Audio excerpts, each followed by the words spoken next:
Take a look on the Star, People Daily and Daily Nation. Quickly on the Star newspaper, term limits. UDA disowns Fafi MP's plan. Ruto Party Chairman Mudhama says that MP's views are personal. Now, the first term Member of Parliament insists that his proposal has wide support. That is on the front page of the Star newspaper. Willie Kimani's family had 6 years after his gruesome murder. The case is still ongoing in court. HIV among male sex workers too high in Nairobi, study reveals. Long journey, breast cancer survivors seek post-treatment help. That is there. HIV, the story about HIV among male sex workers too high in Nairobi, according to a study. It says that those aged 18 to 24 years had a much lower HIV prevalence rate. That is a story here that the current rainy weather is, is taking a toll. And now a lot of people, according to a study here, that sex workers aged between 18 to 24, referred to as younger, had a much lower HIV prevalence of 9.9%. That is in Nairobi. Village elders to earn salary if new salary sails through. That is a proposal that has been put forward by Kilifi North Member of Parliament Owen Bayer, who says that if the proposal will be there is a hope at least now for thousands of village elders following a move by a lawmaker to amend the law to have them under government payroll. Now, according to Kilifi North Member of Parliament Owen Bayer, who is seeking to amend the National Government Coordination Act to have the village elders recognized and entitled to monthly payment for their services. Bob Collymore, succession case settled after wife and kids agree. Parties recorded a consent in court, came up with a mediation agreement. This is about the 200 million shillings estate owned by late Collymore. Very quickly, the case of Willie Kimani there on a full page of the Star.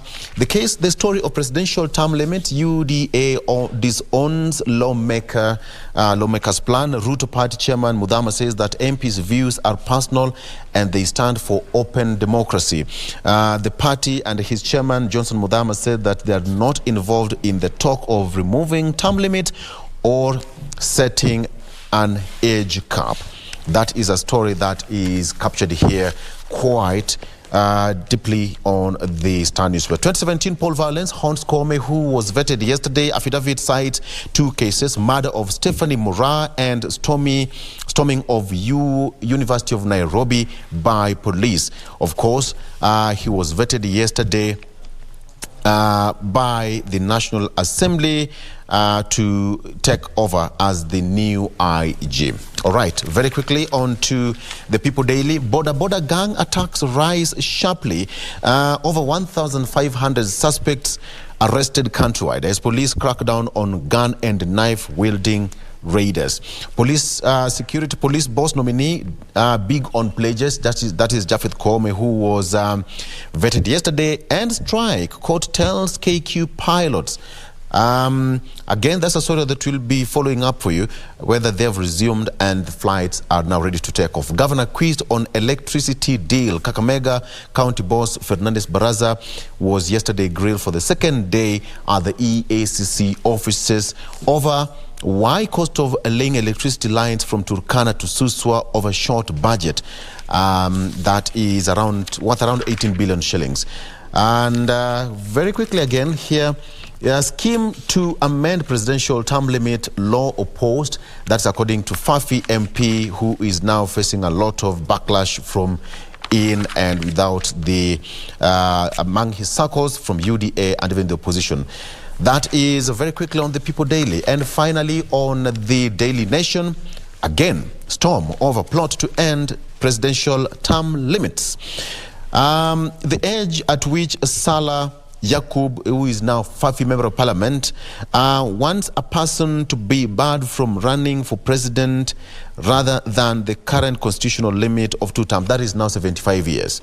And now is facing a lot of backlash. Now, the ruling Kenya Kwanza Alliance yesterday reacted angrily to revelations by Fafi MP Salah Yakub of a plan to remove presidential term limits, with UDA Chairman Johnson Muthama cautioning that the president's party believes in open democracy and the rank and file of the coalition, calling the MP's remarks personal and hot air. Very fast, rich nations on the spot over climate crisis that is happening right now in Egypt, and President William Ruto, beg your pardon, is attending that, and he also made his point on the climate change. That is as far as that is concerned. Let's take a break, and we come back. Dorina Range has got more after this. Stay with us.